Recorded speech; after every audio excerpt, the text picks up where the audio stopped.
and welcome to the AEW Dynamite review. We are the Dadley Boyz of WhatCulture. I'm Adam Wilborn, joined by Michael Hamflett and Michael Sidgwick, here to review everything that happened on last night's episode of AEW Dynamite. But before we get into it, if you're a fan of this sort of thing, make sure you subscribe to WhatCulture Wrestling on Apple Podcasts, Spotify, Amazon Music, and YouTube, where we do daily wrestling podcasts where we not only review AEW Dynamite, but also AEW Collision, Raw, SmackDown, the show formerly known as NXT 2.0. Pay-per-views, premium live events. We have interviews, roundtable discussions, and a roundup of the week complete with a quiz, of course, on WrestleCulture. As I said, they're joined by Hamflett and Sidgwick to review last night's Dynamite. What a show this was, Sidge. Yes, I will keep this overview very brief because there were certain developments, if not most of them, where I watched it thinking I could talk for days about how much I loved this. That's what I want out of AEW. That's what I got last night. Let's go. Back to the good old days of AEW and back to the good old days of Hamflett staying up all night watching wrestling. 1-2. Is this 2021? Same as Sidgwick. I couldn't wait to get into this show today. I was riding high, the WrestleMania documentary. Full video on that on the channel. Podcast available right now. Straight like a perfect lead-in, better than the Big Bang Theory, funnily enough, into AEW Dynamite. What a show. What a friggin' show. A home run. Like several home runs. For weeks, right? And I always back our criticism of AEW. But we were saying, Forbidden Door build's not hitting, which is more's the pity because the Wembley one is. Can't we just get past it? Now we're actually past it. Now you don't even need to keep up the pretense of another pay-per-view. It's Wembley. I remember last year, sorry, we'll get onto the show because it's not related to it. Remember that when I'll say it, Punk was just being a massive arsehole and he was like, we're going to Wembley in a few weeks and nobody's talking about it. And we were feeling that frustration. Dumb Mr. Bean looking asses. What about All Out? Finally, the wrestlers, the bookers, got All Out. Wembley is so on the horizon. This company, all the wrestlers, all of it felt so pointed towards it. Yes, this was the good stuff. This was the stuff, I don't want to... Oh, don't. Let's get into it. This is what I'm saying. I'll say it once more, and then then we'll move on, okay?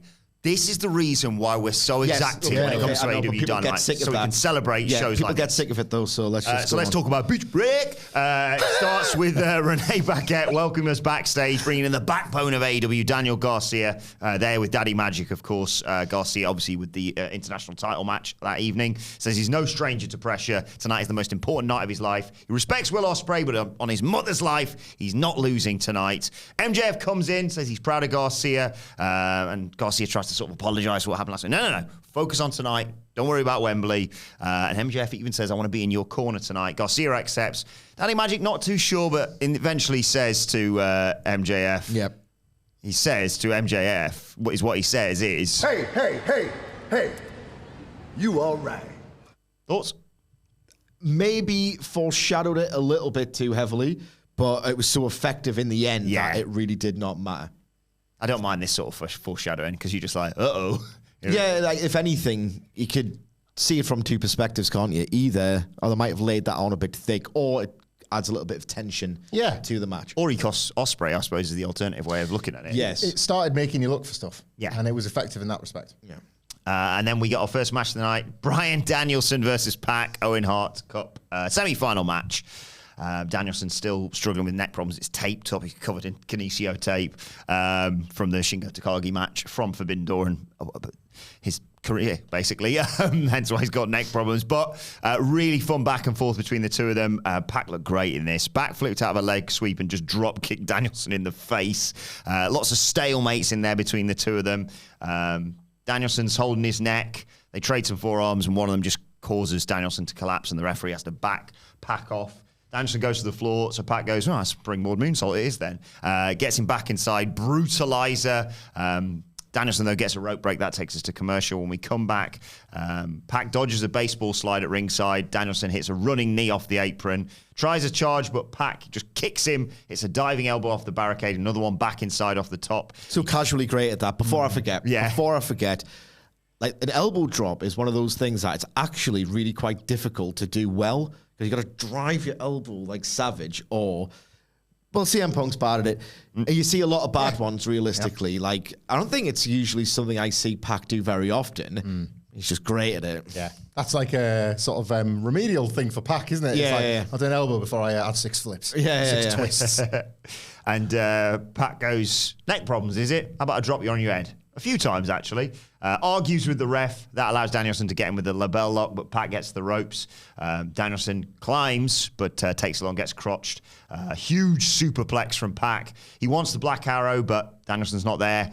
Danielson comes back and hits the Busaiku knee, but due to the injuries he suffered, he can't capitalize on it. And as he's trying to sort of edge his way into just getting some sort of attempt at a pinfall, Pac grabs him and puts him in the brutalizer. Oh my God. Oh my God. Amazing. Oh my God. Danielson counters that with a pin.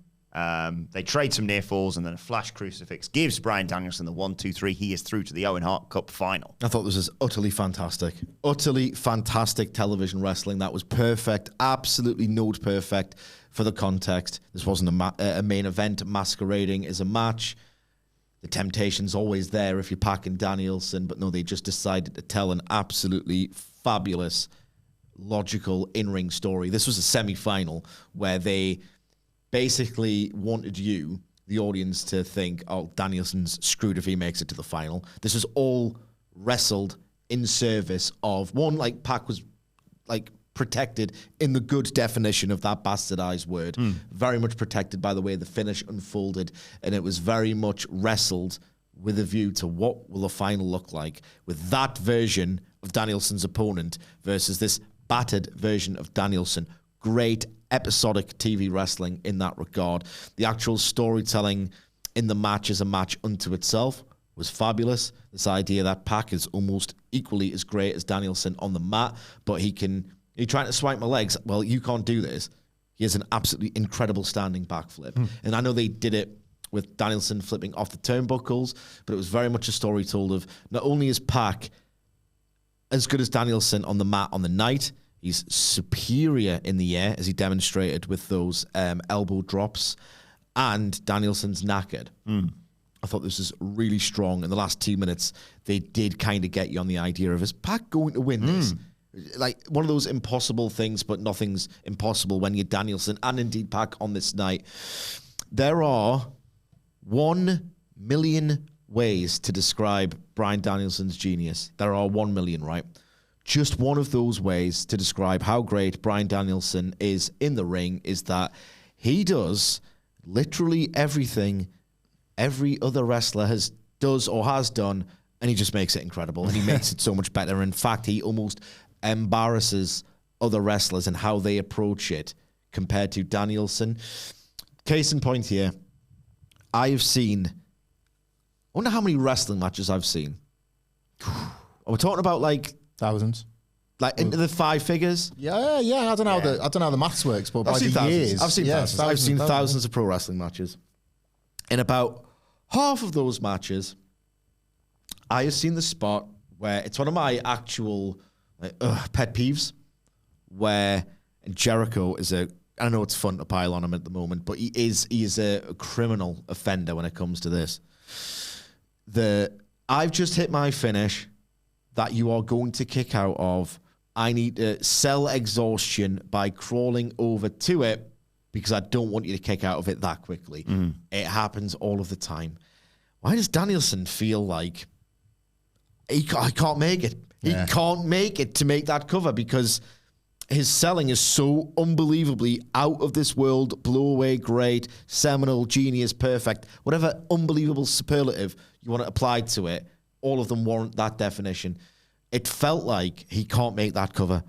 That's the difference with Bryan Danielson and virtually everybody else. The guy is unbelievable. And I will say again, this is another continuation of this really, really inspired selling idea, because a seizure isn't something that, if he has a seizure, a shoot seizure in an AEW ring, he's not wrestling for however long, right? And then he does it or has done it. You hear about wrestlers wrestling with diminished strength in their left arm because they've had stingers or they're all the time. This is not only a better premise for the selling of his head injuries and his neck injuries and issues, but the actual application of this is so well done. He looks like he's so broken in there, and the finish was the only one they could have done to protect Pac. I thought this match was so well done. So well done. I've very little to add. I just agree with every word of that, other than to say that this was better than the quarterfinals that got them to this semi-final. This is better than Danielson Shingo, I thought. Like, it was better than and Claudio Pac, better than both, but by every measure. So it was a better match than both those matches. I thought. Just analysing the work. If you were just lifting this out of the tournament, it was just a better match. Like, everything was more believable. The chemistry was way better. It was hotter. Like, you were kind of reminded. I remember, like, we were watching Pac and Claudio and almost feeling a bit guilty that it was just all right and you weren't being dragged into it, because like, they're too good to feel like that, aren't they? But like, it does then make you question, well, has the on and off thing with Pac's schedule ultimately affected how you invested in him as a wrestler? Because all things can contribute, like we have our issues with BCC and the like. And then you bring these two together and it's like, no, like the very, very best and the best chemistry and the best of the best of the best kind of make you forget all of that and draw you in with I don't want to call it the simple stuff, but you know what I mean? Like the proper stuff. And that was happening here in a way that it really didn't in the quarterfinals in both cases, despite maybe things you might have subjectively liked about Danielson Shingo. This not only had all of that, but really, really captured for me like the tournament feel. Tournaments now, when they're not taking place on one night, because wrestling has acknowledged that they kind of don't draw, don't necessarily feel like tournaments, because as we've talked about, most wrestlers wrestle on a Wednesday. You've had the same week you had to recover, like as you would have done if you weren't in a tournament. Yeah. Like it's harder to sell it when you're dragging it out. And this seemed to work around that. The other match did later on this card in a completely different way, by the way. But this worked around that through both men's stories. The idea that, actually, when you do stop and think about it, Wembley should mean as much to Pac as it does to Danielson. And what does putting over the tournament do? It did. I had some great conversations with people on X because I was watching live and then other stuff today. So I apologise that I've forgotten this person's name. But they made a very sort of good faith point about, I think this episode needed Swerve.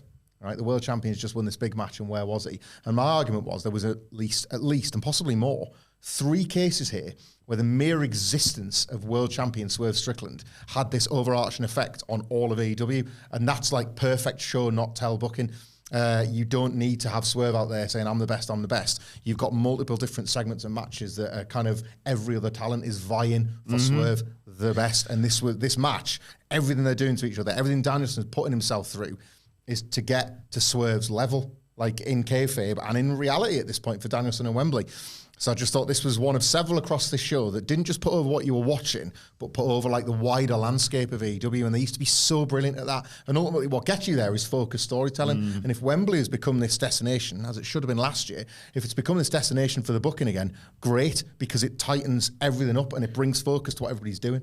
I will say, you know what they should have done if there was not enough time, and I didn't think there was, which is weird, I guess, but it's AEW's approach. If there's not enough time for your world champion in terms of a live segment or a match he didn't need to wrestle, they've got great form in replaying promos on Dynamite that were taped in the immediate aftermath of the pay-per-view match. I remember MJF's got a brilliant one before. After Derby. Yes, yeah. Put that on Dynamite where he's like drenched in sweat. You're really showing people the effects of what an AEW main event, which is unparalleled in pro wrestling now, and like even now, what that looks like, what it seems to feel like, and just have Swerve basically say, told you. Just something like that. But a minor quibble because this is so promising otherwise. With that, for me, it was like with this match, with the Ospreay match, and especially the Ospreay promo, and then the return, Swerve was everywhere. Yeah. On the start, as opposed to the post-Dynamite when he won the belt. Night and day. Yeah. Like, absolutely night and day. Renee's backstage with the wonderful Willow Nightingale. Talks about her mantra, nothing matters, smile anyway. It's more than something that just goes on a T-shirt. World's crap, basically. This is how she deals with it, and it's for the fans. She's obviously going to fight Chris Statlander. She says, nothing matters, smile anyways, for a friend who's fighting the devil, for the little girl who wanted to be a wrestler. She might have lost the title, but she's going to kick the door down and become the first person to win this tournament twice, and she's going to go on to Wembley and become the women's world champion. She's going to kick Chris's butt because nothing matters, smile anyway. I've not got as much to say about the match, so can I say something about this promo? This wasn't a pivot exactly, because Willow Nightingale's like leaned on this in the past, but the way they went heavy with this catchphrase, I thought was really interesting, because Willow Nightingale is this fantastic babyface who needs kind of everything to go right lest the world beat her down and stop her being this fantastic babyface until this promo, because now, by adding nihilism to the character, she sort of fits 2024 Yeah. more. And I don't even mean that in a cynical way. I mean, you really have to work hard to be an all smiles babyface and not feel like you're faking it. Like now, I think it just adds another dimension. yeah, I think she needed this, and now win, lose or draw, she kind of. It's never going to feel like she's just waving away the valleys before another peak's coming along. And I think that's like. I think this was a really nice way to address that and make this character make even more sense than it already does. And she's clearly, she's vital. Like Willow Nightingale's a massive deal in waiting. Chuffed, overjoyed with the reaction that she got and this match got later in the night. I agree. Just adds more texture to the character. Otherwise, it does feel threatens to become it's so wonderful and magnetic and just nice and makes you feel something every single time. You could argue she doesn't need it. Yeah. But at the same time, if you're going to be a proper main event player, and someone, I can't remember who, on X said, Willow Mercedes 3 at the end of this year needs to be a main event of an AEW PLE.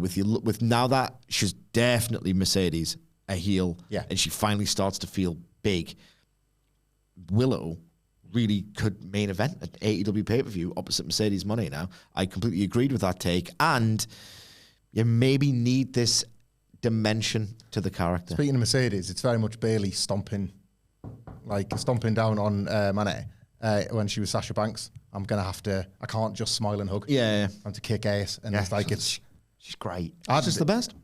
Terrified that she's like, someone's like, Willow, that's a tree. Wait a second. Speaking of great characters, Mark Briscoe comes down to the ring. That's another reason why you should profile the women's division more, because Chris Jericho will find it. Will find it very hard to glom onto it. He's done with Britt Baker in the past. Yeah, he always finds a way. But he can't surely, he can't do it. So Mark Briscoe comes down to the ring. That's a good Jurassic Park reference because it's a dinosaur. Yeah, I know. Chicago crowd loves Mark Briscoe. He says they might call him a chicken, but he's not scared of shh. Great line. Great promos on this. Great babyface promos. Talks about how Jack Perry must have eaten an extra bowl of Lucky Charms and stuck a horseshoe up his ass to win the TNT title at Forbidden Door. That was last week, but this week is Shark Week, and when he thinks of sharks, he thinks of blood. And when he thinks of blood, he thinks of blood and guts. And he declares himself as the first member of Team AEW for Blood and Guts. Do it all.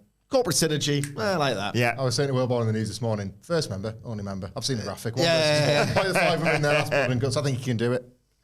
But unfortunately, before he can hype us up anymore on Blood and Guts, Jack Perry slides in, twats him with the TNT title. Kyle O'Reilly runs down to make the save and beats up Jack Perry, but then Kazuchika Okada appears and hits him with the Rainmaker. Down come the Young Bucks, and they hit an EVP trigger on Mark Briscoe, and we get the shot of the Elites all stood there with their titles before they're chased out the ring by the Acclaimed and Daddy Ass. Here's my take on this, and it's completely informed by my bias of Mark Briscoe. I'm into Blood and Guts now. Yes. I'm into Blood and Guts now. Me too, actually. I know that the match is inherently flawed and that they always do too much in it, and the commercials cut it to death, and they always add too many weapons and then find some dumb way to go on the roof. Like, is anyone really begging for a roof spot? I'm just not. No. I don't see it. Mark Briscoe in that match, knowing how crazy he is and how over he is, it's absolutely note perfect. And one more thing on this as well. I tend to hate it when other analysts or fans just make reduce it and think, oh, it should be as simple as this. It's like, not really. Like, it is, I can imagine it's quite complicated to book. I wouldn't want to do that realistically. Spinning plates, isn't it? Yeah. It's as simple as doing a perfect card, but that's not actually how it works. It's as simple as doing this. All the problems could be fixed if you just do this. Just put a microphone in Mark Briscoe's face and have him chase the belt and beat people and then win it. That's what I would do. Yeah, I know he's got a belt. That's what I would do. Do you know what is totally awesome? Totally awesome beyond the stories, beyond all of this sort of stuff, right? Jay Briscoe, rest in peace, right?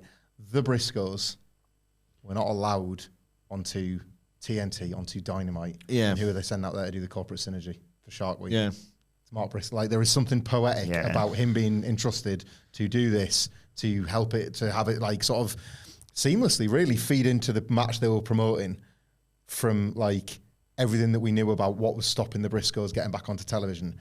And it's just like, you want there's a lot of reasons why Mark Briscoe feels like AEW's top babyface in waiting, but one of them is because you just want nice things for that man's life, and this is one. Right there he is, being entrusted to go out and do it and just completely nailing it. Like, I'll take 10 Mark Briscoe promos over a stable in a shark cage match ever again. You know, that's the way to do it. Mark Briscoe is so good at promos and sound bites and just saying great or funny stuff that lesser wrestlers would print it on some god-awful T-shirt and just say it every single week. Yeah. They call me the chicken, but I ain't afraid of like, you could put that on a T-shirt. You could say that every single week if you wanted, if you were a lesser wrestler. It's just every time he opens his mouth, something great comes out of it. I don't want these teams. I don't want the acclaim. I like Kyle O'Reilly's chemistry with Mark Briscoe. Orange Cassidy feels like a good team AEW member. Acclaimed Billy Gunn and Kyle O'Reilly and Mark Briscoe doesn't feel it. So I hope this isn't it. I know the graphic only showed 1v4. They've teased Swerve having problems with the Young Bucks as well. Yeah, I think he should go in it. Because I think you put Page in there, don't you? Yeah, someone had that. I saw that idea as well. That could be, different gravy, drama-wise. But 3 weeks yesterday, basically. Yeah. And then Hangman Page can play the Samoa Joe Danielson role from Cage of Death. Yeah. Where it's like, I don't care about winning this. I want that. So I'm just going to take it. And he'll have fought in the Owen final, win, lose or draw the week 2 weeks before, won't he? Because that's next week. Yeah. So he'll already know if he's getting him at Wembley or not. It's good. This product's good, man. Renee's earning her money tonight. She's now backstage with Timeless Toni Storm. She's got Mariah May on her bosom. And asks May about facing Hikaru Shida on Rampage in the semi-finals, the Owen Hart. And Storm hypes her up, saying, you bloody need to win. Hikaru can't get through to the final. I don't want to face her, basically. And May is fired up by this and drops Tony's catchphrase before they all head off. Economical this, because you're again asked to think, as we have been for a while now, if and when Mariah May gets a clean run at Toni Storm, could she beat her? What does Toni Storm actually think about that possible match? So they were letting you think about all those sort of things whilst doing the important stuff, putting over Hikaru Shida, all that kind of thing, drawing memories of Shida and Toni Storm's rivalry, all that kind of thing. Best thing about this show in terms of the women's division, and we've said this for ages, it's not just about the one match. It's not just about not bundling them together in one segment. It's about that feeling of parity. WWE create the feeling of parity without creating parity.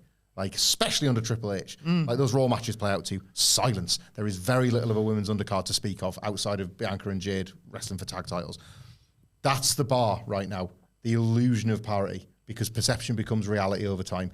This is the best Dynamite maybe I can ever remember for that. Yeah. Segments split out across the show. A segment that was far more useful than a match. One that we will remember for a long time.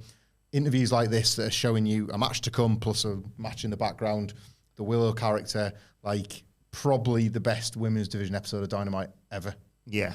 And low bar. Still room for improvement. They still kept it kept all sequential, didn't they? For the most part. But no, because we've just talked about Willow Nightingale drops I suppose then Willow Briscoe, then you've got, and they put the big one at the top of the hour because it's this was a commitment, and the reason that happens is because you've actually put the time in getting enough characters over to do it. Yeah. So it's they're starting to reap what they've sown with this. Do you want to get to the Willow Statlander match now, or do you want to say anything about the Toni Storm promo? No, not really. It was just fine. So Willow comes out, Statlander comes out, and then when Willow makes her entrance, Statlander tries to attack her on the ramp, gets pounced straight away. What a start to this goddamn match. Snap suplex on the floor. They finally get in the ring and ring the bell, and Statlander goes to the ice to take control as we go to a break. When we come back, they're fighting on the apron. Statlander wants to suplex her to the floor. But Nightingale shoves her off. She crashes out there. Stokely Hathaway tends to Chris, and Nightingale tries to take him out with a cannonball. Have I got this right? If I remember it right, Hathaway moves and just Statlander just eats it instead. There's a drop kick back inside. Huge lariat that turns Statlander inside out and gets a 2 count. Statlander though dodges the Doctor Bomb, hits the axe kick and gets a 2 count. She drops Nightingale on her head with a suplex, but Statlander gets cut off in the ropes, and Nightingale hit an avalanche German of her own.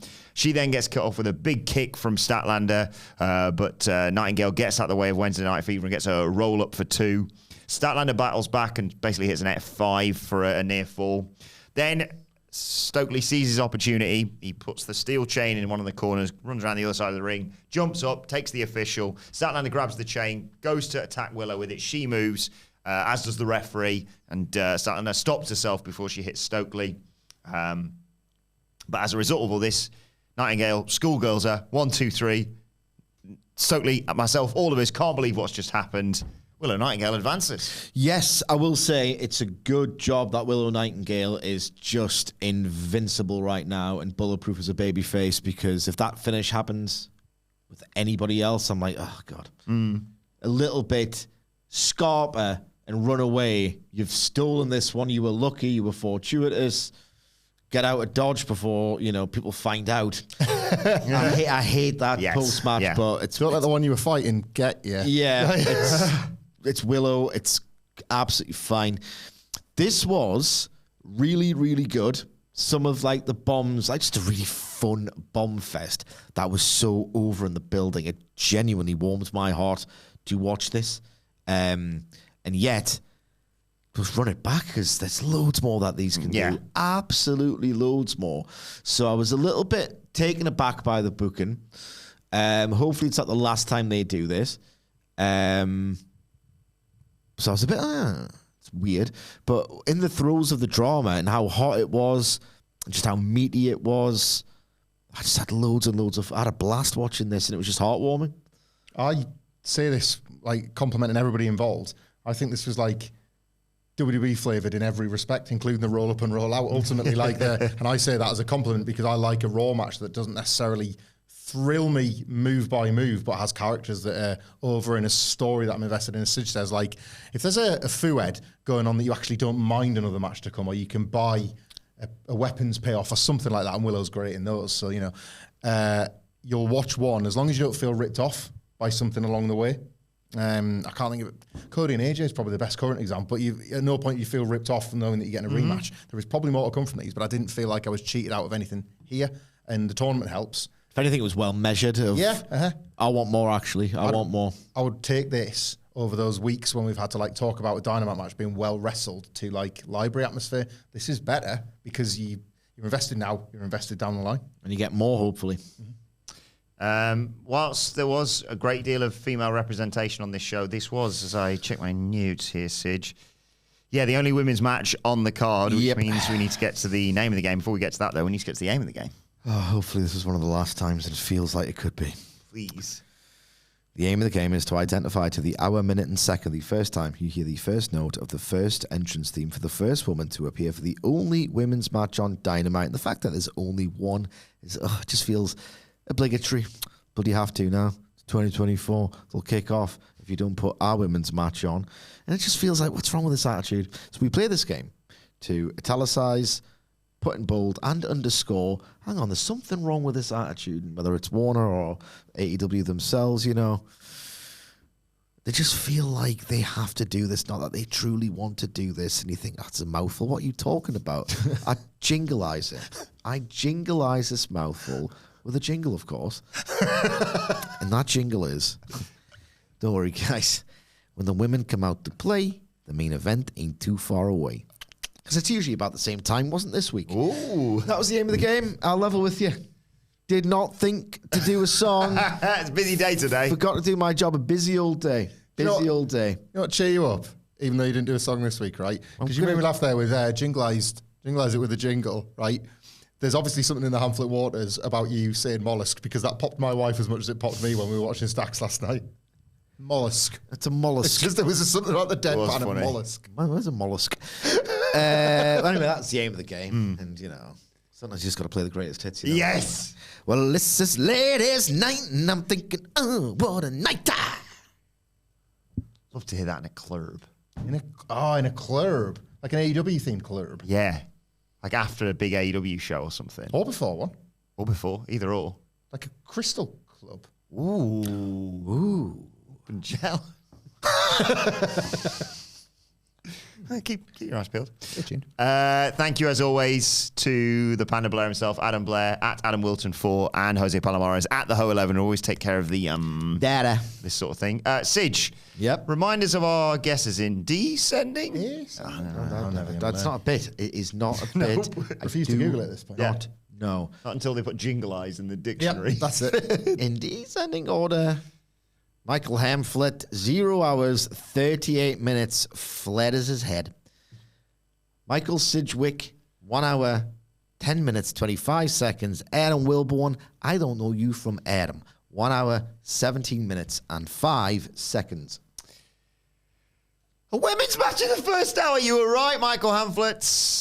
34 minutes and 30 seconds. I was watching this, and in the graphics, this is a giveaway, isn't it? Sometimes of like coming up on the show, and that's kind of the order it's going to go. I was thinking, are we going to do it? Yeah, pretty close. Only a few minutes off. 34 minutes 30 seconds was the exact time that Statlander's music hit, which takes you to 5 correct guesses on the year. Hamflett, Sid, you're on 2, I'm on 7. But we should probably just wrap it up now because hopefully they're going to just call it there, if anything. No? Yeah. When we can, we will. Yeah. Renee Paquette's backstage with Jeff Jarrett, asking him how he's prepared for such an emotional match, obviously, in the Owen Hart tournament, and not knowing his opponent. But Jarrett doesn't answer, he just leaves. And Jay Lethal basically said he's never seen him more prepared, and tonight it's for his friend Owen Hart, of course. Yeah. Before we get to that, though, Tony Schiavone welcomes back Dr. Britt Baker. Huge pout, great reaction for a lovely moment of just Tony and Britt having a hug in the ring as well. And then Taz says, hit the bricks. Welcome back chance, of course, for Britt. It's been a long time. She just wants to talk to us. She wants to talk about the past, present, and the future. Past is our lesson, present is a gift, future is our motivation. She talks about being injured for the last 10 months. Back in November, she was banged up. Mentally, she was running on empty. But it wasn't just, slip disc or, whatever it was. She said one day she just felt sick. She had blurry vision. Her arm was numb, and she spent a week in the hospital. Basically, her brain wasn't getting enough blood. It was effectively a mini stroke. Terrifying to hear this. Rough period in the Baker Cole house, wasn't it? Yeah. Play to those two. She said at that moment, because she'd been saying to herself, I should say in the promo, she kept saying she'd look in the mirror despite everything and saying, I'm good. She knew in that moment she wasn't good. Tony told her to stay home and just come back and let him know when she was. And that brings us to the present. She's here, she's cleared, she's healthy, but she's never been more nervous than she was on Sunday night at Forbidden Door. When she needed wrestling and the fans the most, they welcomed her back with open arms, and she will always be in their corner as a result of that. Now, to the future, she says, when you're going through a hard time, go through it. Be present, feel all of it, because if you do, it'll make it that much better. And the other side, we all, sorry. Trivialize it. We all possess the, it's just like I say, right? Yeah, Everyday life. No, I get it. We all possess the impulse to be elite. And speaking of elite, there's a new female face of the women's division in All Elite Wrestling. Must be so great, she says, to call yourself that after shedding blood and tears and building this company from the ground up. Must feel great, right? CEO. She must have worked 10 plus years for those 3 letters. And it must feel... I love her. Ah, the needle, man, the needle. You Wait talk about it. Moné being the best pivot. It was this bit of the promo. I was like, oh, here it comes. Wait for this. It must be great to achieve those letters, and must feel even better to manipulate the fans into saying them by sticking it into your entrance theme. But Baker's back. Jesus, Britt. Hold back somewhat.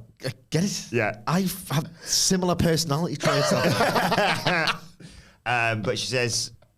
I don't need to tell this person, though, really, the only 3 letters that matter are D, M, D. Smile on her face when everyone chanted along with it was just great. I did it at home. I was like, remind me of the days where I was like, I wish I could buy a ticket for that. Yeah. Like if anything to be in a building, just do that. Yeah.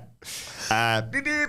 We go to the Tron, the big car pulls up. This is great. This is so good. Anyway, out steps Mercedes. Money.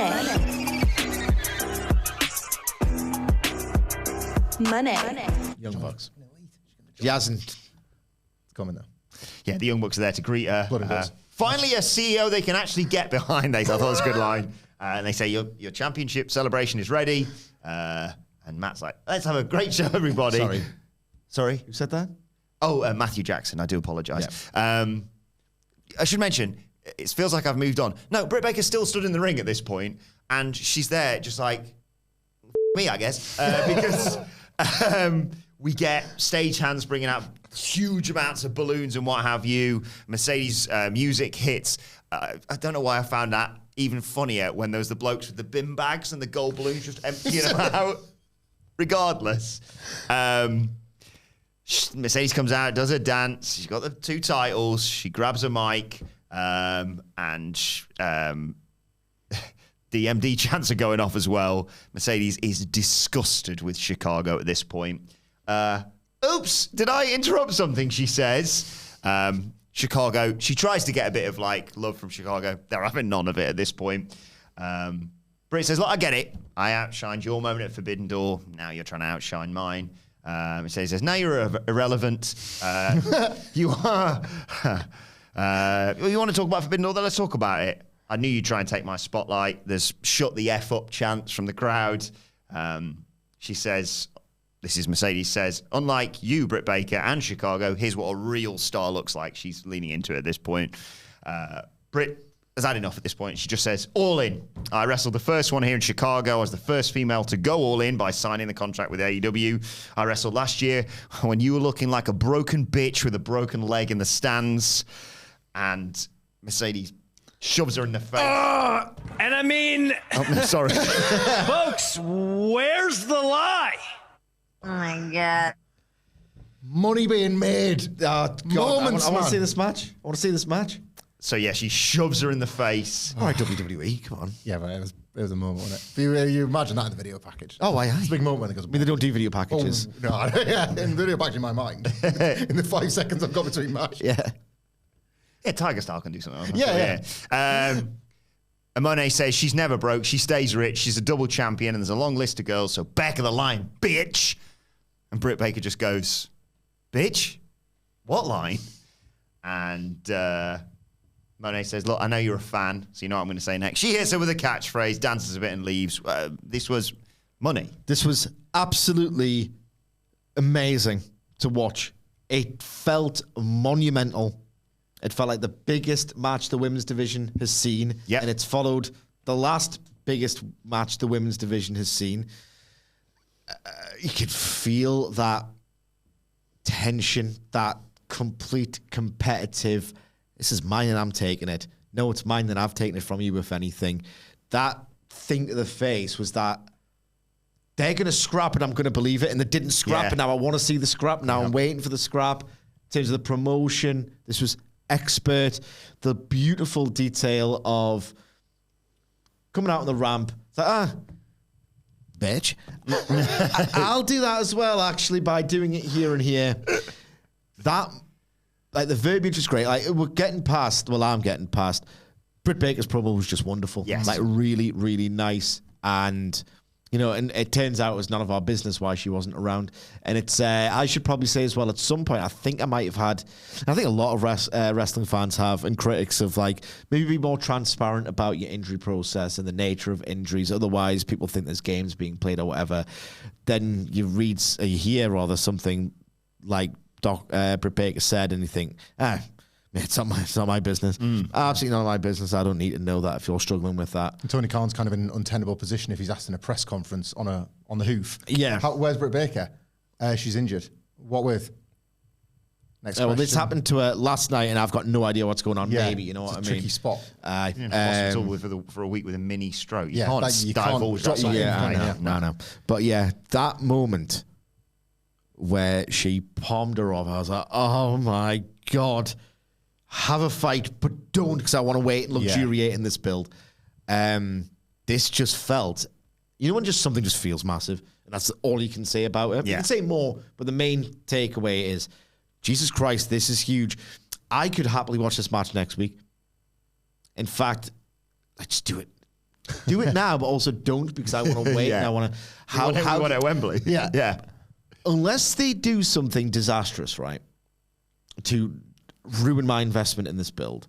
If it just gets a bit bland, I'm honestly right now just going to give them a pass and say it doesn't matter because they've built it right there. Yeah. They've made this feel absolutely monumental. Yeah, spin your wheels for a month and a half. I don't care. I do not care. I am so sold on this, and I'll just watch this again every week. Just that, I was just like, an actual explosion in my heart. Oh, Yeah. Let's get into this thing. Should we do the football fans thing at All In? Get DMD written on our chests. Yes. And inevitably stand in the wrong place. Or like one of us holds a sign. I don't think anyone wants to see that. DWD. What? We could just get signs. Nah, full. No. Funny I used to paint. love that when like the rest would be like, Yeah.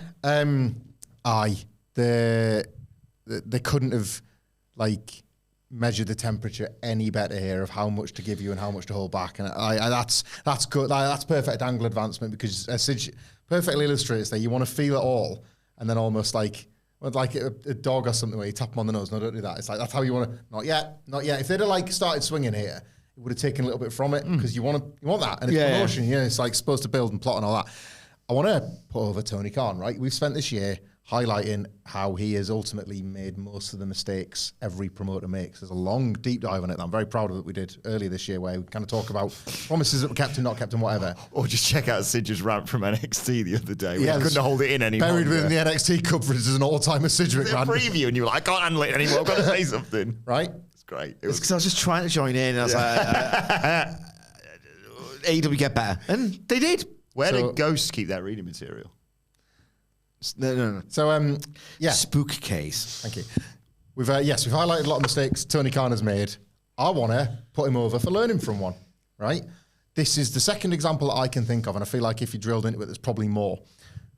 In Will Ospreay versus pretty much everybody's face so far. Yes. And Mercedes Moné versus Britt Baker right goddamn now. He is learning from one of the biggest early mistakes he made, yes. Which was, yes, you have to save stuff. I'm not stupid. You have to save some of your biggest matches, but you also best know when you've got them in for because you might lose that. That window might slam shut and look at the biggest one you've handed to WWE, right, as the perfect example of that.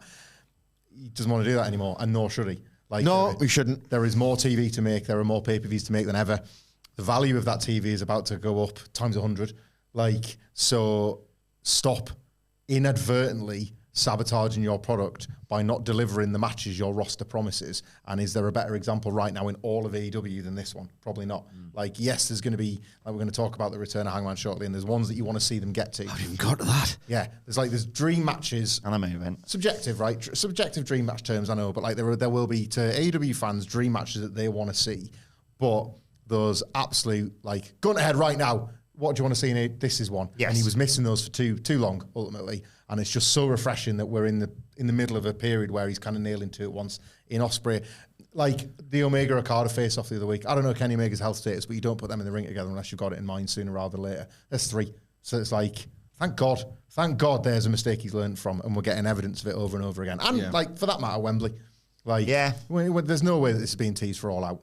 Even if what we were saying yesterday and there's a Jamie Hayter thing hidden there somewhere, no. They've shown you the biggest stars and they're also saying the biggest night, as they should. I often say, and just to, this was a trifecta Dynamite. I want out of an episodic pro wrestling TV show, you can't do it every week, but the best ones should have great matches, great promos, great angles. There's a kind of a fourth one of that in terms of AEW specifically, just that attention to detail that only they can do. And just the idea of them coming out and just doing the balloon celebration while Britt Baker is in the ring playing off what happened at Forbidden Door. That detail, this in one segment had promo angle detail. Yeah. I couldn't the other week, it was the Punk Drew Bloodline SmackDown. I was putting over, I was like, yeah, it was all great, it was all amazing, but none of it works without logical structuring and how you place things out. Takes people to sit and do the work. Yeah. And this had that out the ass. A lot of the show did, and you could feel it, couldn't you? You could feel the care. And there's so much about this Dynamite that I loved, bigger picture beyond what you're actually watching. You got a good feeling about the process. This is the blueprint, isn't it, for Dynamite? You want to trust it again. You want to trust AEW again, and this was one of them episodes. We see a recap of the main event of Forbidden Door, Will Ospreay and the Screwdriver and Don Callis and what have you. And there is Will backstage with Renee Paquette. Carl Fletcher's there as well. But before Ospreay can really comment on anything, in walks Don Callis, and Ospreay says, "Look, it wasn't your fault." They've even done this. Yeah. The ref got taken out. I took out the ref, and I didn't have the guts to use the Tiger Driver or a weapon to win it. Maybe I'm not the guy you thought I was. You're the guy who, fair play, brought me Kenny Omega and Chris Jericho and what have you. But now I think it's probably best if I part ways from the Don Callis family. And Don Callis says, I'm not in the habit of letting people out of the family, but I'm happy to do this favor. One day, though, you're going to owe me a favor. And there's the hug with the little look over his shoulder, a glare, basically. And then he says, come on, Carl. And takes Carl Fletcher with him. I thought this was fantastic. Yet again, another home run on this incredible Dynamite. Like, you finally addressed that Will Ospreay and Don Callis shouldn't be aligned. Yes. And Ospreay should have arrived at this conclusion ages ago. But then he also gives you a reason as to why he sort of dilly-dallied and dithered and was a little bit reluctant to do so, putting over. It was very much previously on wrestling. Very much every promo is previously on wrestling, so it's fine. I mean, they couldn't have. This is Node perfect in terms of, that's why it took so long, but thank God they're doing it now. And what's that favor about? There's a hook for I didn't want, if they just dropped it entirely, I'd be like, all right, good, that's gone.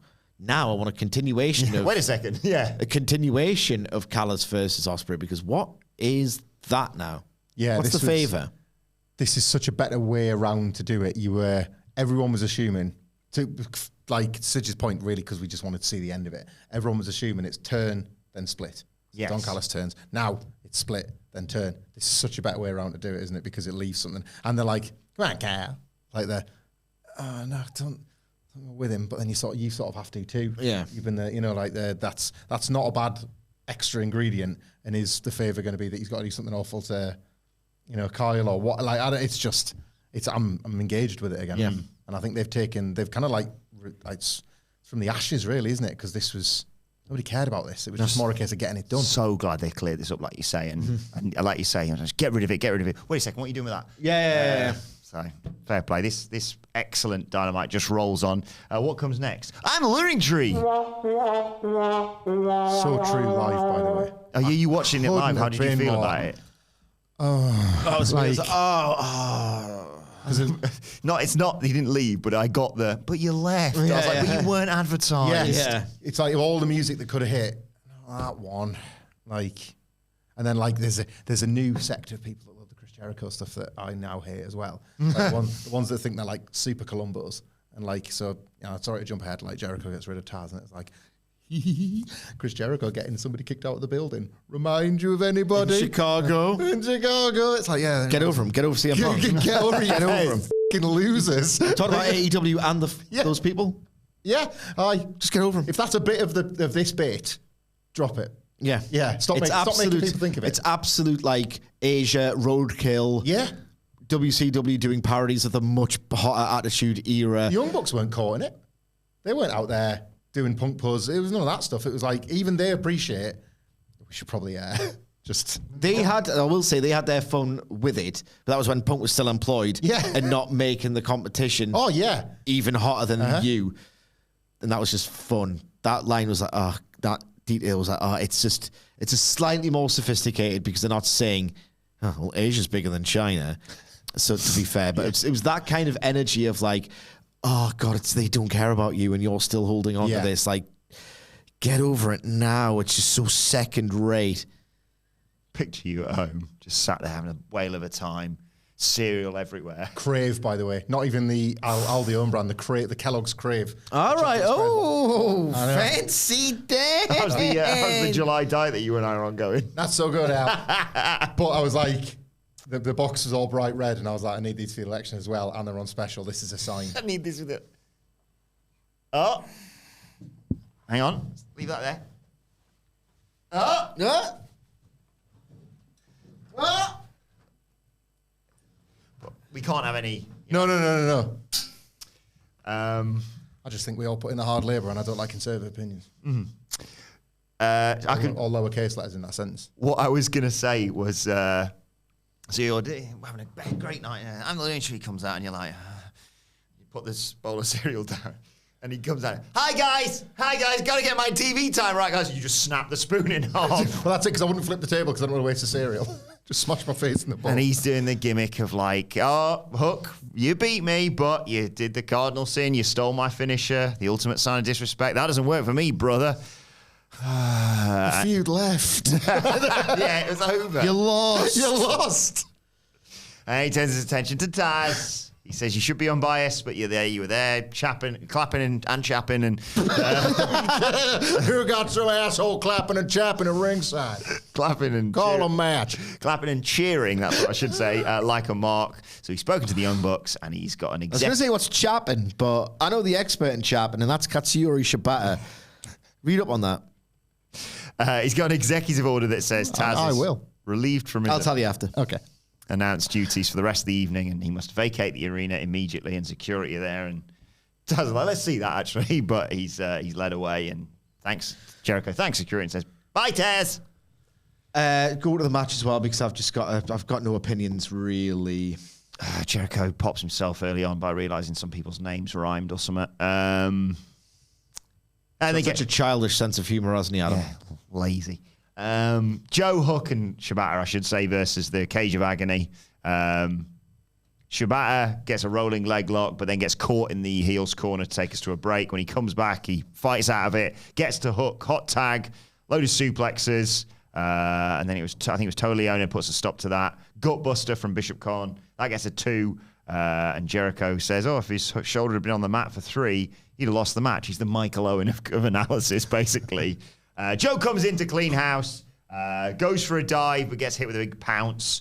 It all breaks down. Cage hit an F5 on Shibata. Tried one on Hook, but Hook hits him with a DDT. Joe makes the tag. Snap power slam, STO, Manhattan drop. Shibata and Hook come in. There's loads of strikes in the corner. Double suplex into a senton. All breaks down. They try for a triple suplex to the heels, but they get choked out, basically. Let's talk the match, and then we'll talk post-match. Yeah, 2 things. One, I'll talk the post-match. There was a heel beat down and it went on forever, the end. Okay. 2 things I just want to say about all of this. One is that I really like the idea of the applications of the choke at all at the same time. It's like, Hook's almost just as good as them. And it really doesn't work when he kind of botched it as he did here. So, yeah, they were kind of faking it there and it was underscored. I still like this act, but my investment in these cool baby faces, like they're like-minded. They're basically the stable for the sickos, as much as I hate that terminology. And I still like them, obviously. I mean, you can't not. They're just really cool and they do badass things in unison. But they're in the Jericho vortex and it just sucks as a result. Yeah, so my experience of watching this was, there's some cool moves in this cool match, but it's Jericho adjacent, so I don't care. On a morning, right, I have to get up to watch wrestling early. But I don't want to move, right? Trudge downstairs if I've not passed out on the couch, quite frankly. And I was like, lie on the couch. So not disturbing everybody upstairs still asleep. Telly goes on, and then my stupid addiction to my smartphone, I'm sure a lot of people have it, put it on. So what I do now is I'll just get it in, slide it across the carpet. So it's like I've got no choice but to watch the thing I need to watch. And I just don't want to move. You know, you just don't want to move. So it's like, and I'm not going to move to get that because I don't want to move. So I watch it. I'm the learning tree. And another thing as well, it's like, I don't want it, I watched it at 4 a.m. as opposed to 5 because I had to watch the WrestleMania documentary because we've done a podcast / reaction video to it. You can, wherever you get your podcasts from or YouTube right now on the WhatCulture Wrestling main channel, soonish. I like a coffee straight away as soon as I wake up. A bit of like phone time or wrestling first. As soon as Jericho comes out, it's like, right, I'm now making the coffee. Yeah. So I do enjoy the process, mainly on a weekend morning, but you know, I grind my own beans. I bet you do. I grind my own beans and it takes a minute and you press it down. It's a bit of a procedure when you've got wrestling to watch. It's a lovely thing to do on a weekend. On a weekday, it's a bit of a chore sometimes. It's like, no, I'm happy to do the chore now. Anything else? I just delay watching Jericho for about 5 minutes. He's ultimately a deterrent. I mean, he gets good quarter hours, so, you know, I'm sure I'll get told off of some people for that. Dave. I don't want to watch him. Yeah. What was your experience like? So what time's this? Like it's not a good counter-argument to, I think this thing is bad. Oh, well, Mr. Watson, whose viewing habits are tracked by Nielsen, and he lives in Arkansas, little cack Arkansas, likes it, so it must be good. I don't give a what Watson thinks. The I think it's ass. Carney Arsehole getting off the back of the Britt Baker and Mercedes Moné one as well. He's not daft. Like, backing straight into that. If there's people that are like... I'm the Corny tree. And Hangman Page, something big's coming because they've not just done it at the start of the show. He's played a blinder with the placement of this. And you are allowed to be conspiratorial when it comes to Chris Jericho because read a history book, you know, like the one thing, there's a positive from this, a big positive as well, because this beatdown did go on forever. It was awful. Maybe that's what it is. He does good quarter hours and he's like, wait a second, well, they've done the first quarter hour and with Mercedes. And people might think I'm not. What if I just bleed into 3 quarter hours basically by doing the longest beatdown you've ever seen? Well, the beatdown was so terrible and long and laboured that you could happily believe that they called an audible to do a fireball spot later on in the show. They probably didn't. It was probably part of the plan. But it's like, man, Hook's taking a pounding tonight. Did you think that the table spot was so poorly received that you're like, fireball it is, I need 10 seconds backstage, because that was so rushed as well, wasn't it? Sorry to jump ahead, but... no, you're right. Yeah, one of these should have gone on way longer than the other. They've done this before. It's a fireball. That sucks for him, but there's another match. Yeah. Like, if it's a fireball to your face, maybe sell that one as like... Maybe don't do it the week where you're bringing back one of the like most important characters in the history of the company as like a kind of newly heel-turned evil version of himself, and then like 10 seconds later, fireball! Like maybe just don't, Chris. No, big positive, right? One of the things I associate with AEW mostly being great is the 2019, the Dark Order. 2020, Best Friends, Kip Sabian and Miro. 2021, Matt Hardy. When AEW was mostly awesome, there's that one flatmate you just don't like. Collision. Well, no, because it's not really been mostly awesome, has it? Sometimes it's very good. Yeah. This Dynamite was mostly awesome. I was like, wait a second. This sucks, but one thing has to suck. That's the rule of the good Dynamite years. Are we back? Like that. This being terrible was very existence, light and dark. This was making me think the power dark was back. Makes the light glow. Like, if you took this away and you replaced it with something you quite liked, it's like, that was a terrible thing. Yeah. Where was the one terrible thing? And it's the one terrible thing is Chris Jericho. Put that on the t-shirt, Chris. I was going to go through the beatdown. Big Bill and Brian Keith got involved. Everyone got destroyed and Hook got put through a table. And then I'm just going to say it now, got fireballed later. Where, like, Joan Shabazz. Done. If it's a fireball, like, is his skin being burned off? Does he need medical attention? Is there gravity to the situation? Fireball. Has his skin been burnt to a crisp? I like crisp. Yeah, I know you do. I know. Right. Move on. Asshole. Jeff Jarrett out there. Owen Hart. Every podcast. Owen Hart. Just crisps over. Precious crisps. Of crisps, eh? Owen Hart tournament match. And the... here's a good one.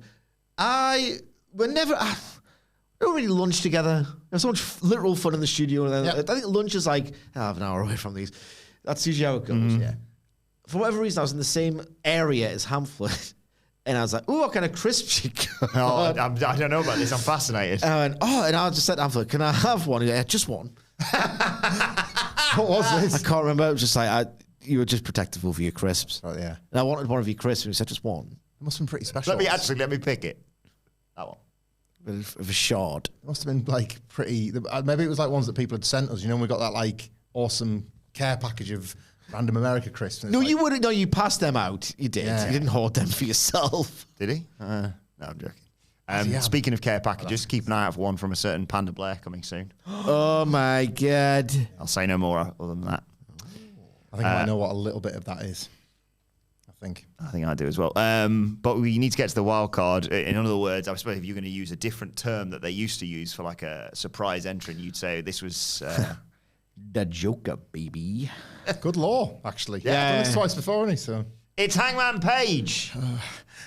That's not his music. I want Sidge to cover the match because he's going to do a far better job than me. I want to cover the entrance. Sorry. You've already coined this. The deaf rebelization of that theme was sort of perfect because the whole building went, and it. Yeah, because you got the horse on the screen. Like, yeah, and you knew it was coming before that even dropped. Yeah, like pop music, medium pop. Hangman Page's face, no pop. Everyone's already really unsettled. Yeah, like very, an unbelievable presentation of a character that only someone as genius as him could pull off. Like, first of all, the next time I hear that, I'm going to actually get erect. So that's great. You've preserved that. The way he emerged, as I said, like, Hangman? It's like Trent, but like, like, Hangman? no. And I know it's a bit on the nose, but wrestling sometimes can be in a really great way. Like the complete lack of, like, the absence of light, like it's been extinguished within him, and the way he almost silhouette-like comes out, literally from a dark place. I thought the presentation of this dyed his hair like jet black. Yeah, I thought the presentation of this new character was absolutely incredible. AEW isn't... The weird thing about AEW is that sometimes, I know the music's great, the production and the way they present things isn't always good. When they do it well, it's the best I've ever seen. Like it's always Hangman Page as well, half the time. Right. Like the Dark Order, you don't need a hat to be a cowboy. You cannot book the territory as well. He's obviously a genius at every aspect of it. The tunnel. Yeah. Like Hangman Page is the most cinematic wrestler. Yeah. He is. Sorry, Roman Reigns. But he is, he's not best pleased to be back. His face is just... It was even on the graphic, wasn't it? Hangman Page is back, and he's going to be on Collision, I think it is. Yeah, because he's spoiler, he's going to work Jay White in the semi-final. He's as angry with the existence of Collision as you two do at about 1 o'clock on a Friday afternoon. Yeah. Like, what's on the show, Tony? What's on the show? Got a pretty good Collision, actually, this week. Yeah, but we might not preview it. Just a heads up. Yeah. Should we do the heads up now? Yes, actually, we should mention this now. Next week's no podcasts. So. Next week's going to be a bit all over the place. Sorry, guys. Well, it's wacky summer. It's always wacky summer. Yeah. We've all got kids, lives, etc. at this point, so going to be a bit of this. Yes. Yeah, so we're thinking about not previewing Collision, with the idea being that we can do something timeless to put out when there's not going to be a podcast. It'll only be like a week of weirdness in terms. Well, there'll be more weirdness because I'm going on holiday. I'm not. I'd rather you get weird. Oh God, you're going to do SmackDown energy for the whole thing. I'm still going to Menorca. I'm sorry. You can listen in from over there. No, I'm not going to do that. You can listen to podcasts all over the world. Wonder if anyone's going to snitch tag him and people do. Yeah, they do. People do Graduate Wilborn and said like, "That's better than Hangman Page or whatever." Straight away, someone on Twitter says, "Get him." I will not be getting him. He's having the best cocktails and well, I make the best ones, but I'll be having second best cocktails. Can I, before you get to the recap of the match, can I just step out of my comfort zone here to put over a Mr. Jeff Jarrett? Because obviously this is all about Hanger ultimately. He's my favourite wrestler now, can you tell? But Jeff Jarrett here, the entrance, the way he's a genius, Jeff Jarrett. And like, I'm glad more people have caught up in this AEW run. Not a genius. I think he's a genius. Sometimes an evil one. But like in the wrestling business, like he's the smartest guy in most rooms for little things like this, right? He always comes out and you're like, what an amazing physique and what an amazing like sort of, I don't know, vibe for a guy of his age and everything he's experienced and all of that. And normally you don't really, you look at Jeff Jarrett and you see like the veteran version of Jeff Jarrett, but you don't see an old man. You see Jeff Jarrett. How does he keep getting away with this? A big smile on his face, mouth open, white guitar in there or whatever. Because this is totally different. It's different gravy. He's come out and like the sort of the worn expression rather than the big smile and the hair scraped rather than like up like that is telling the story of what this tournament has already done to him. Its mere existence of him having to go through that emotional ringer in that 10-minute promo has tied him out before the bell's rung. And like, he doesn't yet know what he's about to have to endure.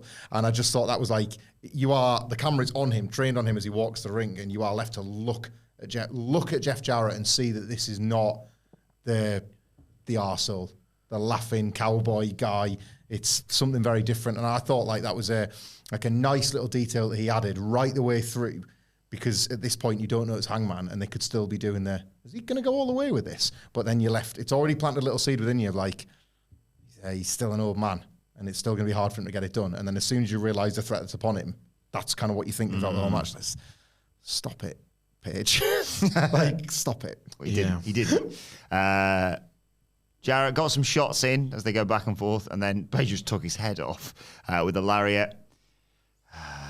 Jarrett just rolls out to the apron, the relative safety of the apron, until Hangman Page goes after him and power bombs him onto the edge of the ring. Can't do that, Jeff. No.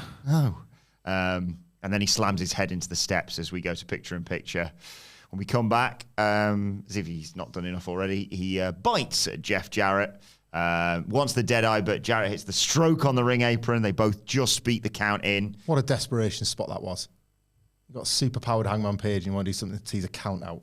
That's inspired. Yeah. Inspired. Jarrett wants the sharpshooter for obvious reasons, but Page escapes. They trade finisher attempts. Again, Jarrett tries the sharpshooter, so Page pokes him in the eye and hits the dead eye. It's for the only time where Page, like, not necessarily takes his eyes off Jarrett, but appears to be, how do I put this, distracted, is the moment where he's in control and swerves. It feels like you're going into Hangman Page's head. Like his psyche. Because just hear this swerves house chant, and he's like, don't you... I bet you he's delighted inwardly, obviously, of course, because that's obviously what it's going for. Page, as a result, sets up for the buckshot lariat, but Jarrett collapses. That's perfect. It couldn't have gone any better. But it's actually Jarrett suckering Page in, sweeps his legs, gets him in the sharpshooter.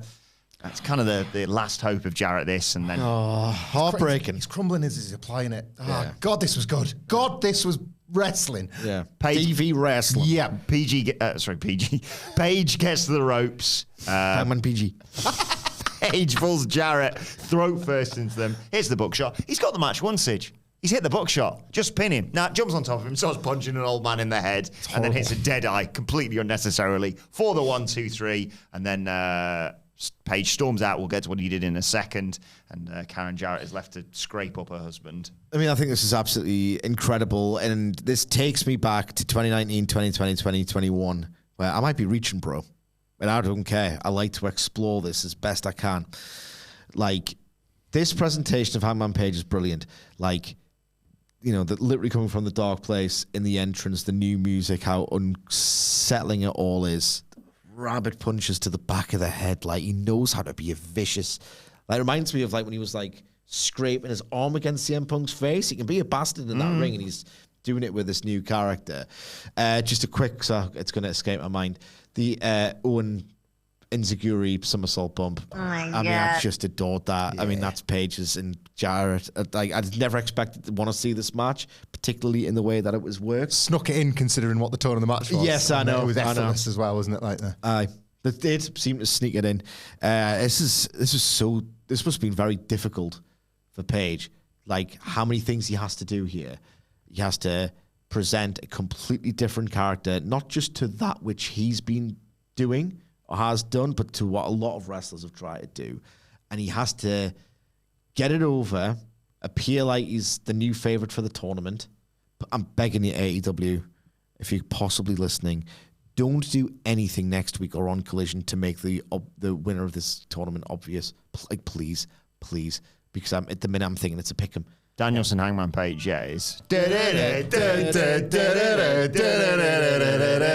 Sidgwick. Like, please don't do anything on Collision. Please, that would make it obvious what's going on. Because at the minute, I'm like, what if this version of Page doesn't get to swerve so easily, and what violence could be wrought from that situation? Both you know? kind of need it for babyface reasons and heel reasons. Yeah, they need I know. this win I know. right there.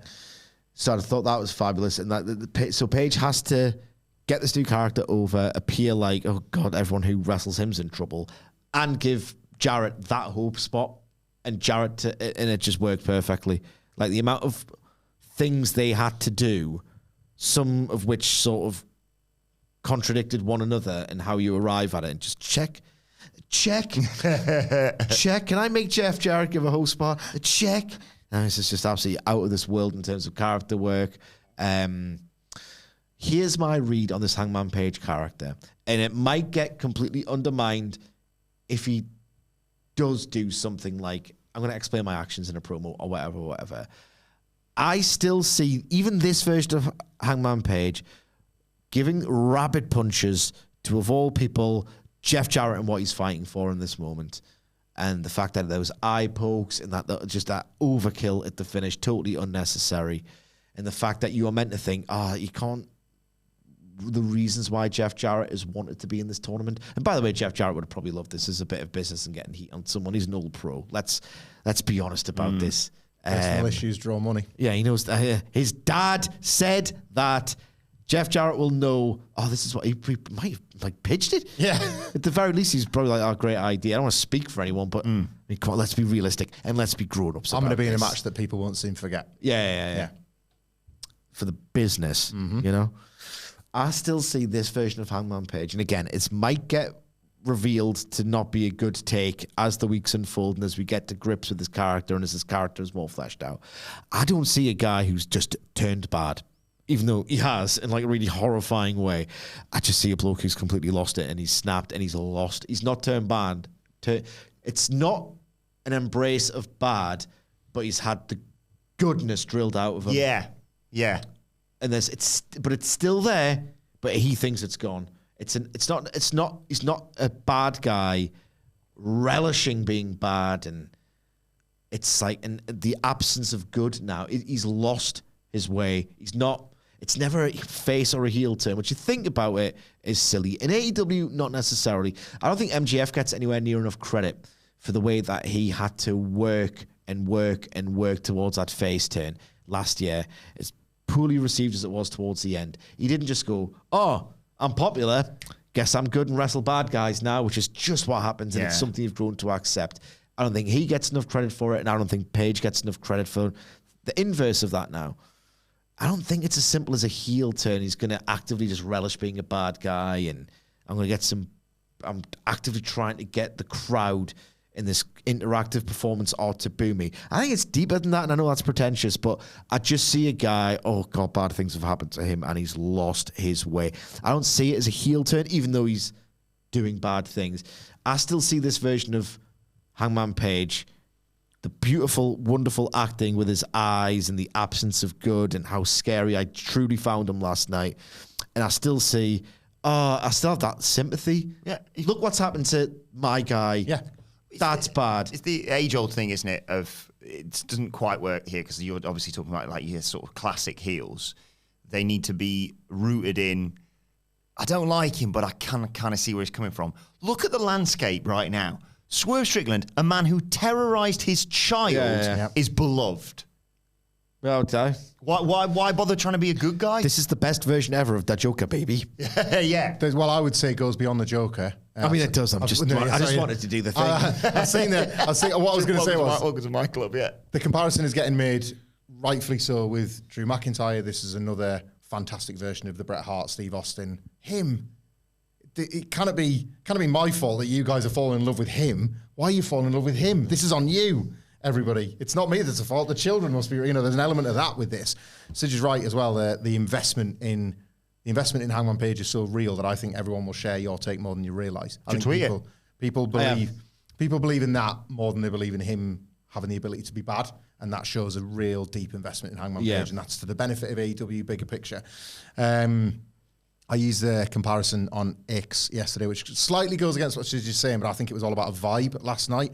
Like, to lean on inspiration from No Country for Old Men when you are beating up Jeff Jarrett. Yeah. Like, Anton, I can never pronounce his surname, but the whole thing, it's just the vibe. Sugar. The vibe is I off. think it's there. Yeah, when he's in the room, there is a sense that nobody can stop him. All the fun and games of the Wild West, drunk cowboys, this is different guy. Like, he is a bad guy. Jeff Jarrett and his wacky guitar and his struts and his cowboy. Like, he's like, Hangman Page is looking at Jeff Jarrett and going, cowboy, right there, like there, because this is going to get pretty dark. And the way that was illustrated in the form of pro wrestling, like, I was in love watching this. Every now and then we will stop as analysts and look at things like footwork and timing and things like that. And it's fine, because sometimes that's what a match invites you to do. This did that in the context of a story. Like, Hangman Page's footwork and where he was putting himself and the timing with which he attacked, and I couldn't get over how he dove on him after the buckshot. That is a fun, crowd-pleasing, flippy move. And it's like, no, this hits really hard and I'm not finished with you. Like, to be able to make that mean just something felt like different. He's had enough. Yeah, he's had enough. He was making it mean something different. And like, and it's a bold thing to do with the finisher and with the stuff that pleases the crowd and all that kind of stuff. It's like the very, very top tier of how to do like a character shift or reintroduce yourself or all those things without, again, to go back to Cedric's point, without betraying this idea that underneath it all, you're still the same guy. Like, if he drops it completely, like, there's unsubtle ways to do it and it'd still be fun. Chris Jericho in 2008, right? There was no subtlety to that. Like, I was kind of the first guy but it was good stuff. But it was nowhere near as subtle as this, because you weren't watching Chris Jericho being like, oh, come on, mate, get out the suit and say, like, Ayatollah a rock and roller. It was like, he's baddie now. Shawn Michaels pushed him over the edge as baddie, and he's a changed man. He's sick of it all. Hangman Page is sick of it all, but only because of, and the MJF comparison is a brilliant one. What you are watching, you have been drip fed little bits of information about them and the events that have occurred. So in MJF's case, you were learning about that character during the CM Punk program to seed like a babyface turn. Like, could he be redeemed somehow? Somehow underneath there. And then events take place that are also drip fed to you that over time, it feels quite natural to want to start cheering him. The same thing has happened to Hangman Page. Back in 2020, with the Elite and the boozing and all that, you were drip-fed bits of information of kind of what makes this man tick and sometimes what makes this man stumble and fall. And then you see these events that you know can contribute to all of that. And that's how this sort of stuff is earned. So they have earned this with Hangman Page, but we absolutely must isolate him for praise for performing it to the level that it gets it over in to this degree, because wrestling He's a pro wrestling genius, and I'll never have it heard otherwise. It's not a subtle art form. He makes it so. Unless it's in the hands of the very best to do it. And like, I don't know, like this took me back to what we always used to say about Punk and the Bucks. It's like, you guys had way more in common than you had different. And it's a shame how that went, really, because like you see it, you operate on the same level ultimately. And there are performances from these performers that kind of remind you of that. Yeah. You feel it differently, you do. Yeah. One more thing very quickly from me anyway on this is there are certain wrestlers who get inextricably linked to another or to a thing, and then it's just like, I can't get away from this. And you kind of see it with Jack Perry and CM Punk, even though they don't give him it every single week, where it's like, I wish they would just stop chanting that or stop associating me with that. Hangman Page has worked towards that reaction. When they chanted Swerve's hat, he must have thought inwardly, yes! Yeah. Yeah, he's courting that now. Brilliant. It's brilliant. Then Fireball to Hook, and then move quickly along to Renee Paquette backstage with Hangman Page. In comes the Young Bucks, who tell Renee, scream. Sorry, just quickly, did you see him staring daggers at her? Like the old days of like him and Moxley? Yeah, you two. Yeah. Like it was really uncomfortable. Yeah. Really uncomfortable. Remember those two having that little interview that time where like, yeah, you know, broke your husband's brain a bit. Yeah. Sorry about that. You know, it's the business, isn't it? She's like, yeah, I get it. Not now. Like, the Bucks love it. Hey, here he is. Adam's back. Hey, you can thank us anytime. We'll scratch your back as long as we scratch ours. But we need a fifth man for Blood and Guts. What are you saying, Adam? My page just grabs, I think it was Matthew Jackson, by the jacket and says, I'm not a child. I'm not a puppet. I'm not the Elite's man anymore. I don't need any more of your bullshit games. I'm in the Owen. I'm going to win the Owen. Walks off. Nick's like, great. Nicholas, sorry. Is absolutely great. Gets shoved out of the way. And Nicholas is like, well, what's his problem? And Matt's like, welcome back. And they're like, go back to the ring, whatever. It's weird because I read weather reports at this exact time when this promo was taking place of Shooting Star going across Hebron, but I knew it was Sidge's dick. Yeah, because it was Matt in particular who went for it. It's always them two. It's always Matthew Jackson. If you go back and watch Revolution 2020, Kenny Omega and Nick Jackson at the time, before I was told to refer to him as his God-given name, have this sort of like shake hand. I don't know why are we doing this, but let's go. It's for the title. And then Hangman and Matthew Jackson come in and just start pounding it. It's they need to have a singles match one of these days. He gave him the nod at Full Gear. Yeah. It's always been them two. They need to have a singles match. Then we get to the main event for the international title. It is Will Ospreay versus Daniel Garcia with MJF, of course, in his corner. Ospreay knocks. Did I ever tell you my original idea for, before Blood and Guts 1 just didn't happen? Yeah. It turned into the same Stampede. My original idea for the finish was Jericho, because it's Submit or Surrender. Jericho having Matt Jackson in the walls, Hangman initially on instinct, marching to the other ring to break it up and then going, maybe I like seeing you like this. Yeah. Oh, man. Maybe I like seeing you like this. And do I surrender? Do I even break it up? Nah. Then Matt Jackson will have to go like that. Just as Hangman was going to, you know what, I should. You've reminded me by mentioning Old Blood and Guts. The one more thing I want to say about Hangman Page, because I really could wax lyrical about this thing all day. 24 hours before this, who was it speaking about how difficult it is and complex it is to get heat in 2024? Yeah, you mentioned this on the news. Cody Rhodes, right? I wonder if a text got sent because Cody was being very honest about, like, I don't think people know what they're asking for when they say turn heel. And this is a man we know thinks on a bigger level. And he said before about, like, he's walked it back a little bit. Greatness equals greatness, because I've always said that. You cannot get it anymore. You cannot get heat. And yet wrestling functions to get it all of the time. And I wonder if a text was sent last night being like, man, I was just been literally going on the internet and saying, like, and I'm the biggest babyface right now, but people aren't ready for when I turn heel because I'm going to have to do it differently.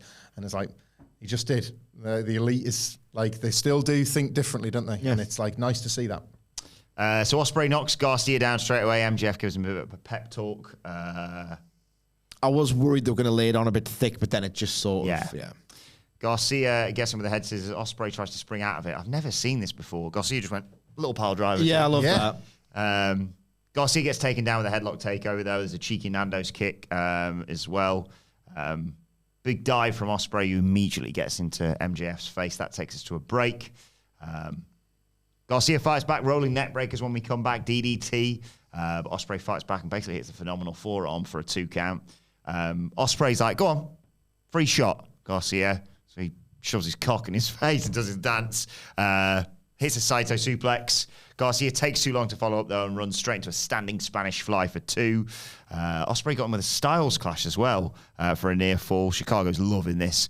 Ospreay signals for the hidden blade, but Garcia gets a rear naked choke, transitions that into a guillotine. Ospreay drops Garcia on his face. They trade huge shots, and Garcia manages to dodge an Oscar into a spike pile driver for 2. I love that. At this point, it felt like you had his number. That was the story of the match. Yeah. At this point, MJF slides in the beautiful diamond ring. Looks at it, takes a bit too long. They trade pin attempts as a result of this. But he nails Ospreay with a lariat. MJF's like, use the ring, mate. Garcia takes it from him, looks at it, and decides to give it back. And that has given Ospreay the opportunity to just suddenly fly in, hidden blade, 1, 2, 3. Obviously, Will Ospreay retains the international title. Post-match, Garcia is slumped in the corner. He's emotional. He's devastated. Will goes over and speaks some words to him, checks on him. MJF's just in the background, just looking on. And Will, puts over Garcia, applauds him, leaves the ring. Do you want to talk match and then we'll talk post-match? Yeah. I thought, right, this is a very laboured analogy. Bear with us. I thought this is like the best. This is a really exciting wrestling version of the most frustrating games of football you'll ever watch. Like, we've been doing it with England in the Euros. Yes. Where instead of making like probing, bold passes where you want to break the lines, just passing it along the back line, and then you try and go forward. Nah, you're just getting pressed, or you just can't. They're blocking you effectively. You can't do anything. It's like a really exciting wrestling version of a similar kind of storytelling principle where it's like, man, whatever Ospreay's doing, it's just not working. It's not working. This is Garcia's night, and they told that story of like that Oz cutter reversal was unbelievable because it was like the second he tried to drive his head, it was like, get off, I've got you. Like, it just felt like, oh, he's got him. He's got him throughout the entire thing. And it was the match that it needed to be a good night for Garcia. And not only was he great in the ring, felt like he had Will Ospreay beat, but then he gave him that huge sympathetic babyface moment in the post-match. This was a towering achievement of a match come Angle because they needed to do something with Garcia. The idea, and it was very early in the show where they said something like, it's Daniel Garcia. He's the hot new thing in AEW. I'm like, no, he isn't. Why are you saying this to me? Really talking around his winning record, weren't they? Yeah. He's fought this guy. Other than Christian Cage and this guy and this guy and this guy, he's kind of winning everything. Well, the other hands was kind of big there. Yeah. Like that. It's like, oh, Daniel Garcia's on the breakthrough. This hot new guy's like, is he? I don't think so. And without that performance, you can't sit and cry in the corner, can you? No. You've just had a crap night, yeah. Yeah. That's the thing, exactly. He needed one. And it's just like, oh, he came so close. I thought this match was so well, like, conceived and worked, but, like, conceived. Brilliant match. Yeah, because that's what I took, because I think, just a quick word on him sitting in the corner crying, because I'm sure bad faith people will kick off about it, but regardless, my thought process, because people, I know exactly what people are going to say. They're going to say, you're crying. It's a title match. You'll get loads of title matches. It's not the fact he's lost the title match. It's because, like that, a bit like England Euro 2020 final against Italy, there was your chance. Yeah. That was your night. If it was ever going to happen, it was then. Like, I'm sure he will get loads more title opportunities. He's a young wrestler.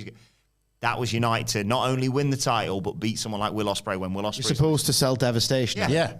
Wins and losses matter and all that. Yeah, this was... well, I don't, wish all the time to pat us all on the back, but, we were, I think, quite pragmatic about Will Ospreay's signing and about how... you can not fall out of love with the Will Ospreay template match because they're exhilarating. And at one point you'll get got and you just go, now. It will get you like that at some point. But there is that, for me, I'll just speak for myself, but I think this is shared by a lot of people. It's almost like you kind of feel a bit guilty being I should be going nuts for this. What I'm watching, if I was in the building, I'm losing my mind. Yeah. On television, it's just lost. There is a disconnect there. And with this, with the Swerve match, it's yet another thing of the building block of Will Ospreay, the weekly television wrestler. Yeah. Because I feel like he also gets, along with getting seemingly everything else in the way he does, he gets texture. He does. But I think where he maybe, whether he knowingly does this or not, sometimes just chooses not to really apply it. And I think there was real texture to this match. There was not that these big bombs matches don't have substance, because of course they do, and of course they're not just farting it out. Of course there's a story, but that's at this point the bit of the Ospreay thing that feels normalised. That's the bit of the Ospreay package that feels normalised. This doesn't.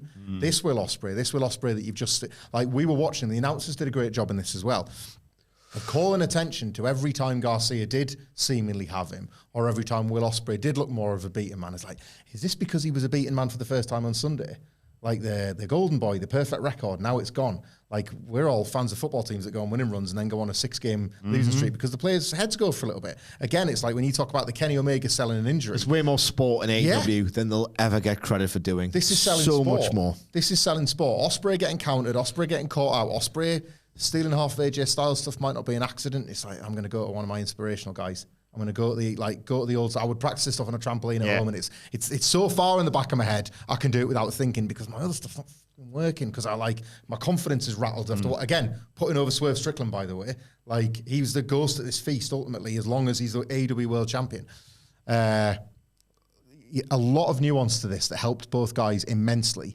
And I just want to say the second MJF took off the jacket and looked like a greaser, like a bad dude in his vest. And I was like, it works now. Here it comes. Yeah. You kind of, that unease is great because it sits there with you the whole match. And then as soon as the ring's here we go. You know something's coming. I mean, obviously we're lucky enough to watch it after the event so you can see. There's 5 minutes left on this show. I sense it's probably not going to be MJF pep talking Garcia and saying, hey, let's hear it for this guy. They're live. They were putting over the overrun constantly. Yeah. You knew they had time. So MJF walks over to Garcia in the corner after Ospreay's left, and he says, "This is on me, not on you. People still love you, Danny." And he pulls him up and he holds his hand high and he hugs him, and of course he gives him a low blow. And MJF pulls out the ring, puts it on, waits for Garcia to stand up, but before that happens, Daddy Magic runs down. He gets nailed in the forehead as soon as he jumps up on the apron. MJF turns around, spits on Garcia. Yells for him to get up, and when he does, he just hits him with a huge right hand. Runs up the corner, holds his ring up in the air, kiss, usual stuff. Garcia's been busted open. MJF stands over him, boots him. Security comes down. He knocks them off the apron, attacks Garcia some more. He holds Garcia up. This is your boy. Continues the beat down. He's got the white tank top on, which is covered in blood now, of course. Which looks great. It was fake tan for a while. Yeah. He loves it. He does like. He lifts Garcia up. If I had an 8-pack and was jacked, I probably would too. Yeah. Lifts him up, drops him again.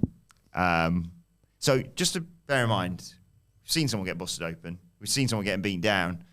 They cut to Daddy Magic, and the whole arena goes, oh, like that, because he's just covered in claret. You get 1 second of it, so you're left with it in your mind more than actually getting a stare at it. And I just remember seeing his eye all red. Almost to a luminous to go, oh, Jesus Christ, let's back to the ring. Before I forget. How's Daddy Magic? Before I forget, check out the Daddy Magic promo on socials as well. Oh, yeah. He gets Garcia in the corner, puts him in position to grab a pile driver. Christopher Daniels runs down. There's loads of, officials and what have you. MJF doesn't care. Pile driver to Garcia. The refs and the medical team come in. MJF just stares at what's left of Daniel Garcia.